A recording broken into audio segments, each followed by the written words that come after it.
惊奇少女的超能力到底是什么？第2集终于给出详细答案。表面上她只能幻化紫色水晶，却在看到发小玩的游戏后，暂时解锁飞檐走壁技能。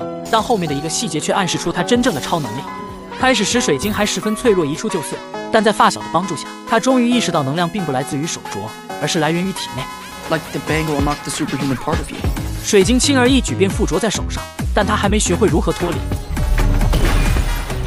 既然手可以发出水晶，那么如果能量下移，水晶肯定能出现在脚底。为了实现飞檐走壁，卡马拉先是爬上更高的楼顶，水晶也成功出现在脚底，但他还是低估了自己的吨位。不过功夫不负有心人，在反复的训练下，紫水晶终于能承受他的吨位，甚至还能变化各种形状，供他肆意玩耍。但这只是紫水晶最低级的用途，而真正的用途却在他的一次失控中暴露无遗。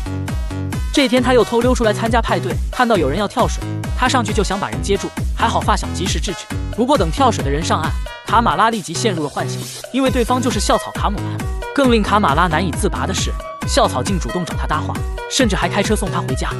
接二连三的好运让卡马拉忘乎所以，最终超能力开始失控，鼻子变成了紫水晶。他赶忙用书包遮住脸逃向洗手间，但无论他如何努力，都无法让鼻子恢复原状。这时同学贴心地递给他一条姨妈巾，他刚想去接，水晶竟突然转移到手上。没错，紫水晶可以从身体任何部位发出，持续时间和硬度完全看他的专注力。当媲美钻石硬度的水晶布满全身时，他将成为一台移动的坦克。这就是惊奇少女真正的超能力。但现在的卡马拉还有个迫切需要解决的问题，超能力到底来源自哪？他试探地问父亲手镯的来历，谁知父亲刚提到曾祖母的名字，手镯立马发出璀璨的蓝光，下一秒他便坠入可怕的幻境。先是一道光门凭空出现，接着又出现一个凶神恶煞的女人，直接将他吓得不省人事。不过在母亲的圣水下，他很快便苏醒过来。Did you not eat anything, or did you eat too much? 卡马拉又打电话问外婆，谁知外婆却一直在演左右而顾他。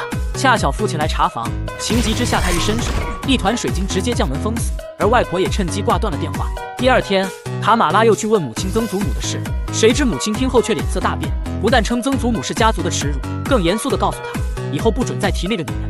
没办法，卡马拉只能去市集的八卦角打听，谁知听到的却没有一句正面评价，不是说曾祖母红杏出墙，就是说她是杀人犯，甚至还说她早已重组家庭。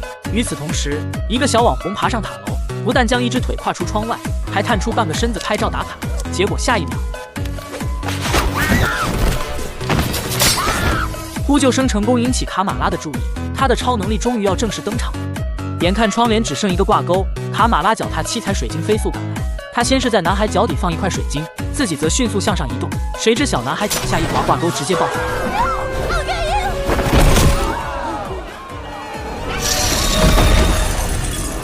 还好反应及时，否则惊奇少女怕是要出身为洁身先死。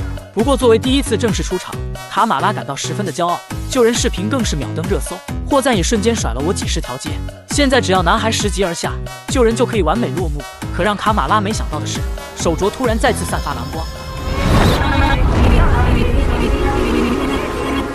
这次他终于看清女人的真容，也把卡马拉吓了一跳。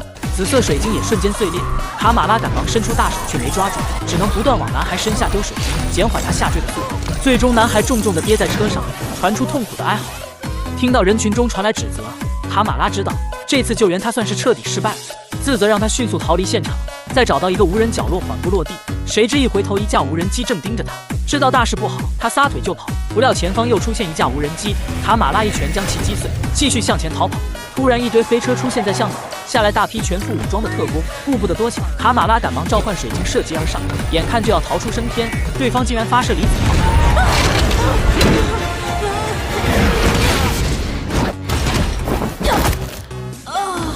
这时一辆豪车突然停在他边上，车门打开，司机竟然是校草卡姆兰。顾不得多想，卡马拉赶忙上车，瞬间逃离现场。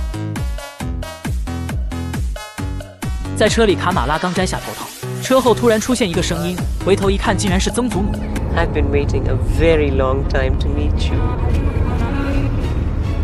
I'd like you to meet my mom.